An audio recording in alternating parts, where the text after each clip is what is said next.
Iran, Israel और America के बीच लगातार जंग जारी है और इस बीच जंग का रुख बताना एक तरह से मुश्किल हो रहा है, क्योंकि जिस ईरान को इस जंग में कमजोर समझा जा रहा था, जिस ईरान को यह अमेरिका की तरफ से कहा जा रहा था कि एक हफ्ते में या 4-5 दिनों में यह जंग खत्म हो जाएगी, उस ईरान की तरफ से लगातार मुंहतोड़ जवाब दिया जा रहा है। ईरान की तरफ से लगातार हमले किए जा रहे हैं। ईरान के हमलों में अब एक तरह से शिद्दत पैदा हो गई है। आपको बता दें कि लबनान से लेकर तल अवीव तक और इसके अलावा ईरान से लेकर पूरे मशरिक़ वस्ता में हर जगह ईरान और लबनान की तरफ से ये हमले लगातार किए जा रहे हैं। और इस बीच आपको बताते चले कि जो बड़े हमले हुए हैं, खासतौर से पिछले 1-2 दिन में जो बड़े हमले हुए हैं, ईरान ने जिस तरह से जवाबी कार्रवाई अभी तक अंजाम दी है, उसका जिक्र सबसे पहले कर दें। और उसके बाद किस तरह से ये पूरी लड़ाई और कितनी मजबूती के साथ ईरान इस जंग में डटा हुआ है,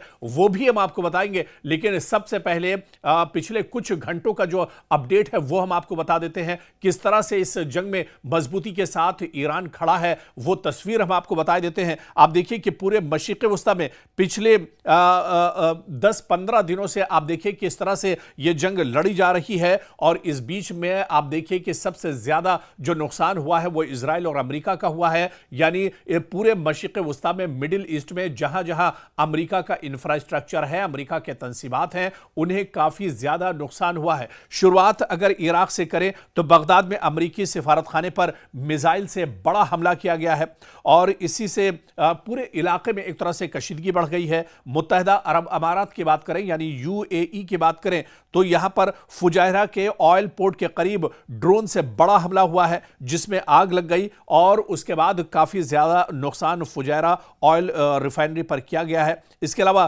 खलीज ओमान की बात की जाए या समुद्री रास्ते की बात की जाए, अबनाए हुर्मुज में कई जहाजों पर एक के बाद एक हमले किए गए हैं, कई टैंकरों को यहां पर रोका गया है। ईरान ने पूरी तरह से अबनाए हुर्मुज में रास्ते को बंद कर दिया है। कुवैत की अगर बात करें तो ईरान की तरफ से बैलिस्टिक मिसाइल और ड्रोन हमले किए गए हैं, जिन्हें ज्यादातर दिफाई निजाम के जरिए कुवैत ने कहा है कि रोकने का दावा किया है। लेकिन इस बीच बड़ी खबर जो दुबई से आ रही है, आपको बता दें कि दुबई में एक अमेरिकन बैंक है, यानी अमेरिकी बैंक है, उस बैंक को भी ईरान ने निशाना बनाया है और उस बैंक को पूरी तरह से ड्रोन के जरिए से हमला करके एक तरह से तबाह बर्बाद कर दिया है। ओमान की अगर बात करें तो ईरान से मुंसलिक ड्रोन हमलों ने पोर्ट ऑफ सलाला और पोर्ट ऑफ दुक्म और सोहर के जो जिलाई इलाके हैं, यहां पर बड़े पैमाने पर हमले किए गए हैं, यानी ओमान को भी ईरान ने निशाना बनाया है। आज़रबाईजान की अगर बात करें तो यहां पर भी एयरपोर्ट को नुकसान बनाया गया है। वो एयरपोर्ट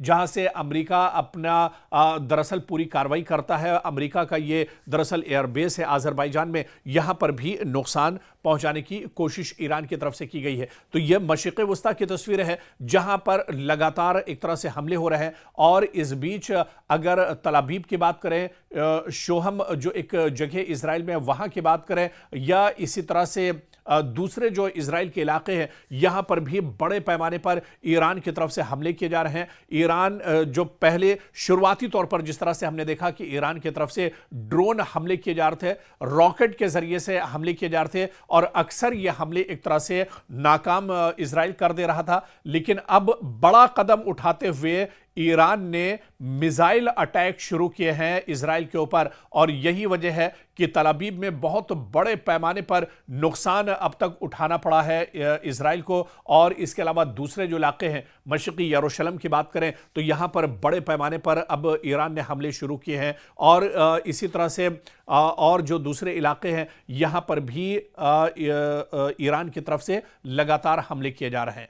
तो ईरान पूरी मजबूती के साथ हमले कर रहा है, लगातार उसकी तरफ से अटैक किए जा रहे हैं। और जो बड़ी खबर इस वक्त मिडिल ईस्ट से आ रही है वो दरअसल सऊदी अरब से है, जहां पर अमेरिका के एयरबेस पर अमेरिका के फ्यूल कंटेनर यानी तैयारे एक तरह से खड़े हुए थे, जिनके अंदर बताया जा रहा है कि फ्यूल, लड़ाका तैयारों का फ्यूल था। उन 5 जहाज को ईरान ने नुकसान पहुंचाया है और 5 जहाज को पूरी तरह से तबाह बर्बाद कर दिया है। सऊदी अरब में किंग सलमान एयरपोर्ट पर, जहां पर अमेरिका का एयरबेस है और यह काफी मजबूत और बड़ा एयरबेस बताया जाता है। इस एयरबेस पर भी बड़ा हमला ईरान की तरफ से किया गया है, जहां पर अमेरिका के 5 जहाज तबाह किए गए हैं। पहले आप देखिए कि दुबई में अमेरिका के 3 जहाज तबाह किए गए थे। इसके अलावा इराक में एक जहाज अमेरिका का तबाह किया गया था और अब सऊदी अरब में किंग सलमान जो एयरबेस है अमेरिका का, वहां पर अमेरिका के 5 जहाज बुरी तरह से तबाह किए गए हैं और ड्रोन और मिसाइल के जरिए से यह बड़ा हमला किया गया है। इस बीच ईरान ने मशरिक़ वुस्ता में खासतौर से कुवैत और दुबई के जो साहिली इलाके हैं इन्हें खाली करने की वार्निंग दी है और ईरान ने कहा है कि वो दरअसल इन मुल्कों पर हमला नहीं कर रहा है, बल्कि मशरिक़ वुस्ता के ये ममालिक जहां पर अमेरिका का इंफ्रास्ट्रक्चर है, अमेरिकी तंसीबात हैं, अमेरिका के सिक्योरिटी फोर्सेस जहां पर तैनात हैं या अमेरिका के जहां जहां एयरबेस हैं, उन्हें दरअसल नुकसान ईरान पहुंचा रहा है और उस पर ईरान लगातार हमले जारी रखेगा। इस बीच आपको बता दें कि अमेरिका डर का शिकार है। अमेरिका के अंदर अब डर असल में इस बात का है कि मशरिक़ वुस्ता में तकरीबन 50,000 जो उसके सिक्योरिटी फोर्सेस अलग अलग जगहों पर तैनात हैं, उनकी हिफाजत अमेरिका नहीं कर पा रहा है। लगातार अमेरिका के सिक्योरिटी फोर्सेस यानी अमेरिका के जो ठिकाने हैं, अमेरिका की जो एम्बेसी है, अमेरिका के जो एयरबेस और उसके जो अड्डे हैं, वहां पर ईरान लगातार टारगेट कर रहा है और अब ईरान ने नई वार्निंग जारी की है और ईरान ने कहा है कि अब पूरी मजबूती के साथ और बड़े हमले इस पूरे इलाके में, इस पूरे रीजन में, पूरे खित्ते में किए जाएंगे जहां पर अमेरिका के एयरबेस, अमेरिका का इंफ्रास्ट्रक्चर या अमेरिका के जो तंसीबात हैं उन्हें अब एक तरह से निशाना बनाया जाएगा। तो एक तरह से मिडिल ईस्ट में यानी मशरिक़ वुस्ता में अमेरिका के जहां इंफ्रास्ट्रक्चर है, अमेरिका के जो तंसीबात हैं, उन्हें ईरान निशाना बना रहा है और इसके अलावा सीधे तेहरान से एक तरह से तल अवीव पर लगातार हमले किए जा रहे हैं। तो तल अवीव को लगातार नुकसान पहुंचाया जा रहा है, हमले किए जा रहे हैं और इजराइल के अंदर तो इस तरह के हालात हैं जो रिपोर्ट वहां से आ रही है। नेटवर्क 18 के रिपोर्टर रिफत अब्दुल्ला खुद मौजूद हैं, अपनी आंखों देखी जो तस्वीरें होती हैं, जो उनकी रिपोर्ट होती है वो हमारे सामने आती है और सच्चाई एक तरह से नेटवर्क 18 दुनिया के सामने ला रहा है या हम जो सच्चाई इजराइल के अंदर तबाही की है वो हम लेकर आ रहे हैं, क्योंकि मीडिया के दूसरे जो सोर्सेज हैं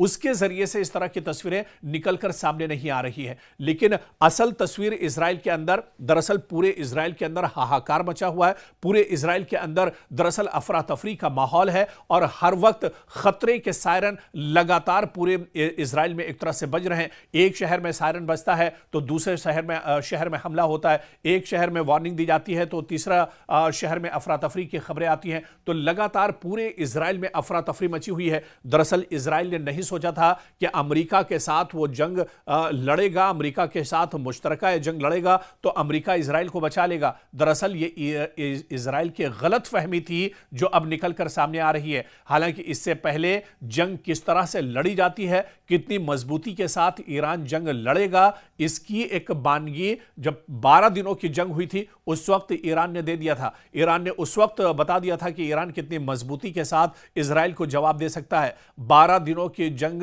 में इजराइल को नाको चने चबवाए थे ईरान ने और एक बार फिर जब इतनी ज्यादा मशक्कतें हैं, इतनी ज्यादा रुकावटें हैं ईरान के सामने, लेकिन फिर भी ईरान लगातार मशरिक़ वुस्ता और इसके अलावा आप देखिए कि इजराइल के जो अलग अलग इलाके हैं उन्हें एक तरह से निशाना बना रहा है। खासतौर से इजराइल की अगर बात करें तो तल अवीव बुरी तरह से तबाह बर्बाद हुआ है।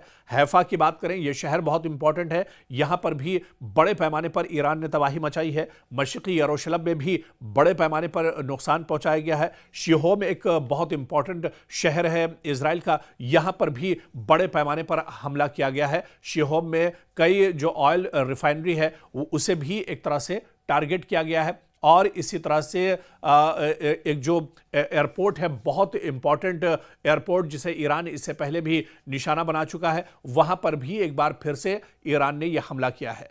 तो पूरे मशरिक़ वुस्ता में दरअसल अब इस जंग के असरात देखने को मिल रहे हैं। और यह माना जा रहा था, जिस तरह से अमेरिकी सदर डोनाल्ड ट्रंप ने यह दावा किया था कि 4-5 दिन यह जंग चलेगी, या बहुत ज्यादा 1 हफ्ता और 10 दिन यह जंग चलेगी, और उसके बाद यह जंग एक तरह से खत्म हो जाएगी, ईरान एक तरह से ज़मीबोस हो जाएगा, ईरान एक तरह से तबाह बर्बाद हो जाएगा। लेकिन अमेरिका ने यह नहीं सोचा था कि ईरान इतनी मजबूती के साथ एक तरह से हमला करेगा।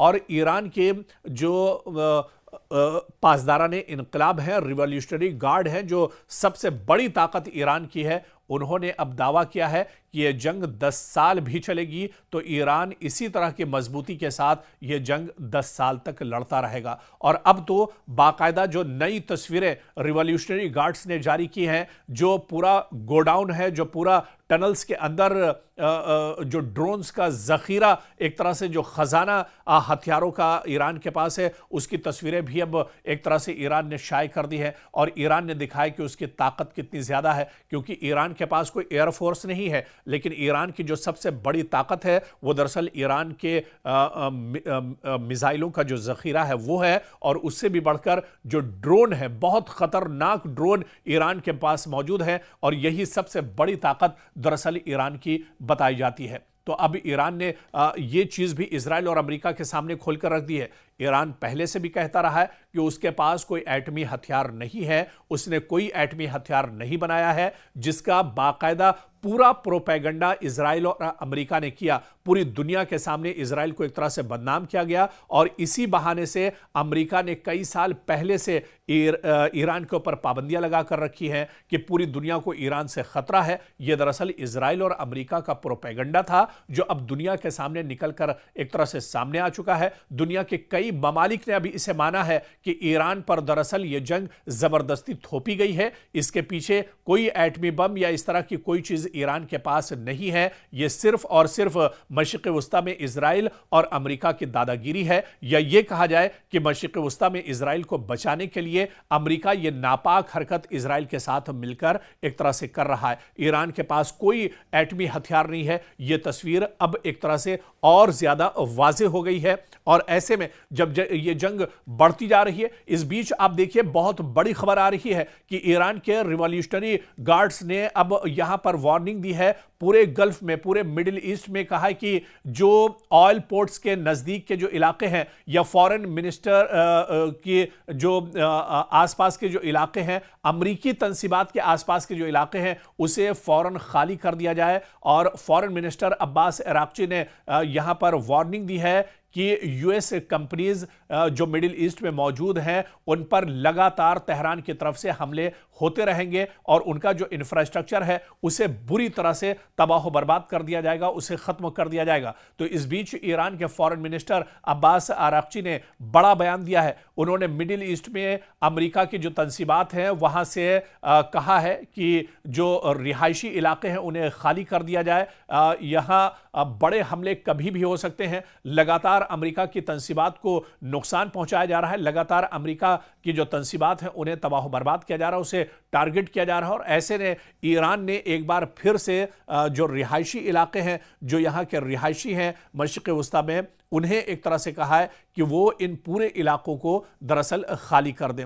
और इस बीच जो बहुत बड़ी खबर आ रही है, इजराइल पर लगातार बड़े हमले हो रहे हैं, और ये हमले दरअसल ईरान और लबनान दोनों ने मिलकर किए हैं इजराइल पर, जिसमें काफी ज्यादा इजराइल के अंदर से नुकसान की खबर आ रही है। पूरे सेंट्रल जो इलाका है, जो दरमियानी इलाका पूरे इजराइल का है, वहां पर काफी ज्यादा नुकसान पहुंचा है। आपको बता दें कि लबनान की तरफ से, हिजबुल्लाह की तरफ से रॉकेट हमले लगातार किए जा रहे हैं। और इस वक्त जो ताज़ा खबर आ रही है इजराइल से, वो दरअसल एलात से खबर आ रही है, जहां पर एक बड़ा हमला हिजबुल्लाह और ईरान की तरफ से किया गया है। और इस हमले में एलात में कई लोगों के जख्मी होने, कई इमारतों के तबाह होने, और कई इलाकों में आग लगने, कई इमारतों में आग लगने की तस्वीरें भी निकल कर सामने आई हैं। तो इजराइल के एलात में भी बहुत बड़ा हमला हिजबुल्लाह और इसके अलावा ईरान की तरफ से किया गया है। दरअसल अब कई अटैक ऐसे हो रहे हैं जहां पर मुश्तरका तौर पर भी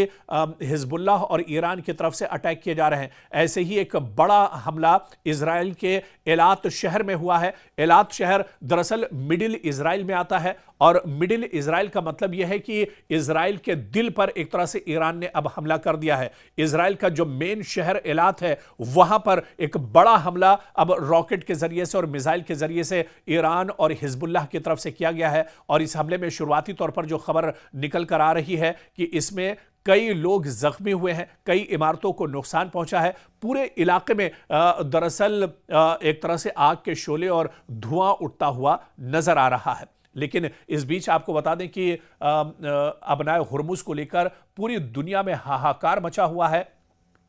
जिस तरह से अबनाए हुर्मुज पर ईरान ने पूरी तरह से कंट्रोल कर लिया है और उसके बाद पूरी दुनिया में ऑयल, गैस और एनर्जी की एक तरह से किल्लत हो गई है, कमी हो गई है। हर शहर शहर लोग परेशान हैं, मुल्क मुल्क लोग परेशान हैं। सिर्फ ये सूरत हाल हिंदुस्तान, पाकिस्तान या बांग्लादेश की ही नहीं है, बल्कि अबनाए हुर्मुज बंद होने के बाद इजराइल और अमेरिका में भी एनर्जी, ऑयल एंड गैस को लेकर बहुत बड़ी किल्लत अब एक तरह से सामने खड़ी हो गई है और लोग दरअसल बहुत ज्यादा परेशान हैं। और ऐसे में जिस तरह से ईरान के सदर डोनाल्ड ट्रंप बार बार ये बयान देते रहे कि वो अबनाए हुर्मुज को पूरी ताकत से खोलेंगे, अब एक खबर यह भी आ रही है कि अमेरिका का एक बेड़ा अबनाए हुर्मुज की तरफ बढ़ रहा है ताकि अबनाए हुर्मुज में ईरान ने जिस तरह से कब्जा किया हुआ है, ईरान ने जिस तरह से यहां पर पाबंदी लगाई है, उसे एक तरह से खत्म कराया जाए। लेकिन अबनाए हुर्मुज को लेकर जो एक्सपर्ट और माहिरीन बताते हैं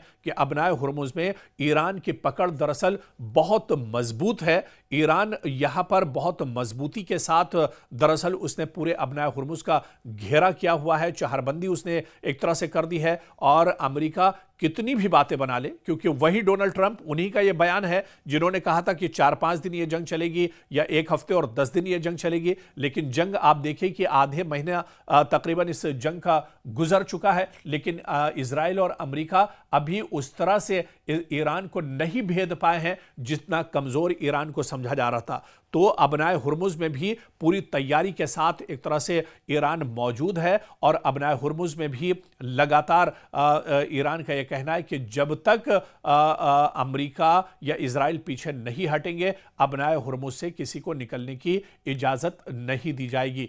और इस बीच एक बड़ी खबर, क्योंकि अमेरिका अब पूरे मशरिक़ वुस्ता में बुरी तरह से डटा हुआ है और इस बीच बड़ी खबर यह आ रही है कि जो यूएस एम्बेसी है बगदाद के अंदर, वहां पर अमेरिका ने अपने तमाम शहरियों को फौरी निकलने के बयान जारी किए हैं और यह कहा है कि यहां पर लगातार ड्रोन हमले हो रहे हैं, ईरान लगातार यहां पर हमले कर रहा है। ऐसे में जो भी अमेरिका के एम्बेसी या उसका जो अमला है, जो अमेरिका के रिहायशी हैं, वो फौरन इराक एक तरह से छोड़ दें। तो अब दरअसल पूरे मशरिक़ वुस्ता में अमेरिका डर का शिकार है और ऐसे में जितनी भी एम्बेसी हैं, खासतौर से इराक एम्बेसी को लेकर अमेरिका ने यह वार्निंग भी दे दी है, यह बयान भी जारी कर दिया है कि इराक के अंदर, बगदाद के अंदर जो एम्बेसी इजराइल की है उसे फौरी तौर पर खाली किया जाए और उसका जो अमला है वो फौरन एक तरह से अमेरिका वापस लौट जाए, क्योंकि ईरान की तरफ से लगातार अमेरिकी तंसीबात को निशाना बनाया जा रहा है, अमेरिकी जो इंफ्रास्ट्रक्चर है उसे निशाना बनाया जा रहा है। आपको याद होगा कि रियाद में अमेरिका की जो एम्बेसी थी उसे निशाना बनाया गया, दुबई में अमेरिका की जो एम्बेसी है उसे निशाना बनाया गया, बहरीन के अंदर अमेरिकी एम्बेसी को निशाना बनाया गया और इसी तरह से इराक के अंदर जो अमेरिकी एम्बेसी है वहां पर भी इसे एक तरह से नुकसान पहुंचाया गया है। और अब ऐसे में उल्टे पांव अमेरिकी जो शहरी हैं वो अपने वतन जाने को एक तरह से मजबूर हुए हैं और ऐसे में अमेरिका ने भी वार्निंग जारी कर दी है कि जो उसके शहरी हैं वो अमेरिका एक तरह से वापस लौट जाएं। तो कुल मिलाकर इस बीच बड़ी खबर, कुवैत के बैनुल-अक़वामी हवाई अड्डे पर भी ड्रोन हमला हुआ है, रडार को नुकसान पहुंचने की भी तस्दीक हुई है। अमेरिका का खाक जजीरे पर 90 से ज्यादा फौजी अहदाफ को निशाना बनाने का दावा है। अमेरिकी सेंट्रल कमांड का दावा है कि खाक जजीरे पर हमले में 90 से ज्यादा ईरानी फौजी अहदाफ को निशाना बनाया गया है। इधर ईरान के वजीर खारजा अब्बास अराक्ची का कहना है कि उनका मुल्क तवानाई के तंसीबात पर किसी भी हमले का जवाब खित्ते में अमरीकी कंपनियों को निशाना बनाकर देगा। जी हां, ईरान के फॉरेन मिनिस्टर अब्बास इराक्ची ने कहा है कि अगर ईरान के अंदर मौजूद जो ऑयल रिफाइनरी हैं, जो गैस के भंडार हैं, अगर उन्हें अमेरिका या इजराइल नुकसान पहुंचाता है तो फिर खित्ते में जहां जहां अमेरिका के अड्डे हैं, अमेरिका की जो तंसीबात हैं, अमेरिका की जो ऑयल रिफाइनरी हैं, उन्हें भी ईरान नहीं बख्शेगा और उसे भी निशाना बनाया जाएगा। इस बीच एक और बड़ी खबर इस जंग को लेकर आ रही है। फ्रांसीसी सदर एमेनुएल मैक्रों ने पेरिस में इजराइल और लबनान के दरमियान जंगबंदी मुज़ाकरात की मेज़बानी करने की पेशकश की है। मैक्रों ने कहा है कि अगर ईरान और अमेरिका इजराइल एक मेज़ पर आते हैं तो वो इस जंगबंदी को रोकने के लिए, सालसी करने के लिए एक तरह से तैयार हैं। इधर अमरीकी सिफारतखाने की अपने शहरियों से फौरी तौर पर इराक छोड़ने की हिदायत दी है। जो खबर हमने आपको बताई थी, कुवैत के अहमद अल जाबिर एयरबेस पर ड्रोन हमला हुआ है और यह हमला भी ईरान की तरफ से किया गया है। 3 फौजी एहलकार इस हमले में जख्मी हुए हैं। बाकायदा कुवैती वजारत दिफा ने इसकी जानकारी भी साझा की है। ईरान ने मजीद मिसाइल दागे हैं। इजरायली फौज ने दावा किया है कि ईरान की तरफ से लगातार इजराइल पर हमला किया जा रहा है, चाहे उसमें एलात शहर की बात करें, तल अबीब की बात करें या हैफा की बात करें और या मशरिकी यरूशलेम की बात की जाए। इन इलाकों पर लगातार ईरान की तरफ से मिसाइल दागे जा रहे हैं। बाकायदा इजरायली फौज ने दावा किया है, यह बयान जारी किया है कि ईरान की तरफ से कई और मिसाइल दागे गए हैं। तो वहीं पर लबनान में अक़वाम मुत्तहिदा के अड्डे को मशीन गन से निशाना बनाया गया है। यह बड़ी खबर इस वक्त आ रही है। जो अक़वाम मुत्तहिदा का ऑफिस है उसे लबनान में निशाना बनाया गया है और मशीन गन के जरिए से यह बड़ा हमला दरअसल किया गया है। तो कुल मिलाकर जंग का जो रुख है वो अभी एक तरह से साफ नहीं हो रहा है, लेकिन इस जंग में जो एक चीज बिल्कुल वाज़ेह है, जो एक चीज बिल्कुल साफ है कि जिस ईरान को कमजोर समझा जा रहा था, वो ईरान अब पूरी ताकत के साथ, भरपूर ताकत के साथ, पूरी मजबूती के साथ दुश्मन को जवाब दे रहा है। इजराइल और अमेरिका के पसीने दरअसल इस जंग में छूट चुके हैं और ऐसे में अब इस आधे महीने की जंग में अमेरिका और इजराइल को इस जंग से निकलने का रास्ता नहीं मिल रहा है कि वो आखिर जंग को कैसे खत्म करें, कैसे वो इस जंग से पीछे आए। और ऐसे में ईरान, इजराइल और अमेरिका दोनों घबराहट के शिकार हैं। दूसरी तरफ ईरान पूरी मजबूती के साथ जवाब दे रहा है और जो ईरान के साथ मौजूदा जो बयान आया है रिवॉल्यूशनरी गार्ड्स का, उन्होंने कहा है कि यह जंग अगर 10 साल भी चलती है तो ईरान पूरी मजबूती के साथ ये जंग यूं ही एक तरह से दुश्मनों के सामने डटकर लड़ता रहेगा।